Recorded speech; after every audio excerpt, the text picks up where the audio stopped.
Saturday evening when 5 friends gathered at my house for a sleepover. The plan was simple: movies, snacks, and laughter. As the night unfolded, we decided to watch a horror movie to set the mood.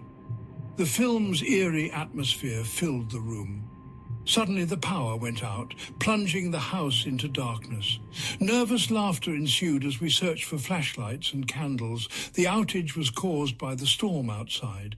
As we settled back in, strange noises began to echo through the house. Soft scratching sounds, distant footsteps, and faint whispers. Each noise heightened our anxiety. I suggested we investigate, thinking it might be my cat causing the disturbances. We took the flashlights and ventured into the hallway. We started to feel an unexplainable chill and the sensation of being watched. We noticed the basement door was ajar, a place I insisted had been locked. I got surprised and scared as we approached the door. We also noticed muddy footprints leading down the stairs, footprints that none of us had made. As we approached, our flashlights revealed a space full of blankets, food wrappers, and personal items scattered about. It became horrifyingly clear. Someone had been living there, unnoticed. Panic set in. We scrambled back upstairs, intending to flee the house, when a shadowy figure emerged from the basement. We screamed. We bolted into the stormy night, not stopping until we reached the safety of a neighbor's home. We shared the story with the neighbor, and the police was called. The police arrived, searching the house, but the intruder had vanished, leaving behind only the chilling evidence of their presence.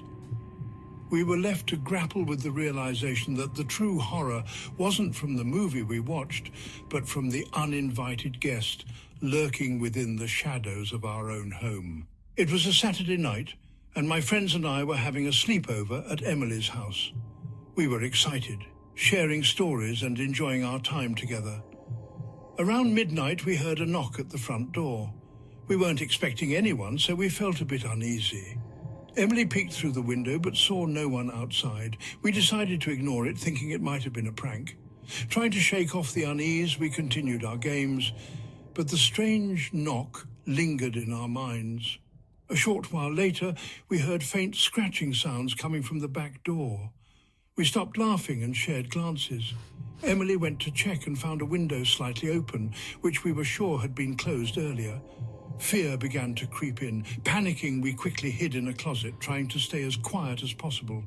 Through the small slats, we saw a shadowy figure moving through the hallway. Our hearts pounded in our chests. Peeking through the closet door, we saw a masked person, searching through the living room drawers, seemingly searching for valuables. We were terrified, but knew we had to stay hidden. Emily managed to quietly dial 911 on her cell phone, whispering our situation to the operator. We prayed the intruder wouldn't hear us. After what felt like an eternity, we saw flashing red and blue lights outside. The intruder noticed too and tried to escape, but the police arrived just in time to catch him. We emerged from our hiding spot, shaken but safe. The officers took our statements and assured us that we were safe. Emily's parents, who'd been out for the evening, rushed home, relieved to find us unharmed. We tried to get some sleep, but the night's events replayed in our minds, keeping us awake.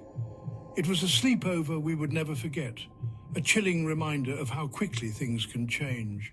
It was a Saturday night, and my friends and I were having a sleepover at Mia's house. Her parents were out for the night, so we had the house to ourselves. We planned to watch movies, eat junk food, and stay up late. Halfway through our second movie, Mia suddenly froze.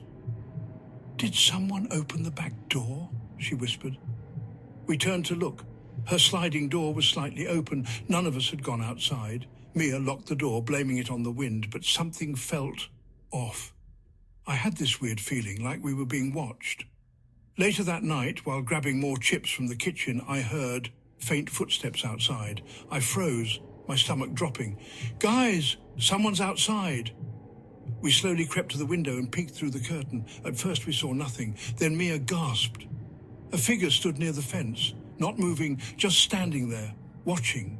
We looked away for a second, and when we looked back, he was gone. No sound, no movement, just gone. We ran upstairs, locked the doors, and tried to stay calm. Then, tap, tap, tap, a soft knock at Mia's bedroom window. We didn't move, we didn't breathe. Shaking, Mia grabbed her phone and called her dad. "Dad, there's someone outside." He told us to stay put and that he was on his way home. We stayed silent, listening. Then we heard it. The creak of the bottom stair. Someone was inside. Just as we were about to lose it, headlights flooded the driveway. Mia's dad, followed by the police. They found a man hiding behind the backyard shed. He had a knife.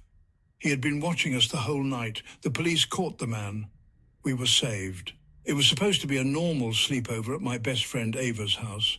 Me, Ava, Emma, and Zoe, just the four of us, staying up late, talking, eating junk food, and watching horror movies. We had been planning it for weeks. It was supposed to be fun. A little after midnight, something strange happened. Ava's phone buzzed. It was a message, but when she checked, it didn't show a name. Just the message, "I can hear you." We all froze. Emma tried to laugh it off, saying it was probably just a prank from one of her friends. But none of us were convinced. We brushed it aside and continued watching the movie. But then, something caught my eye.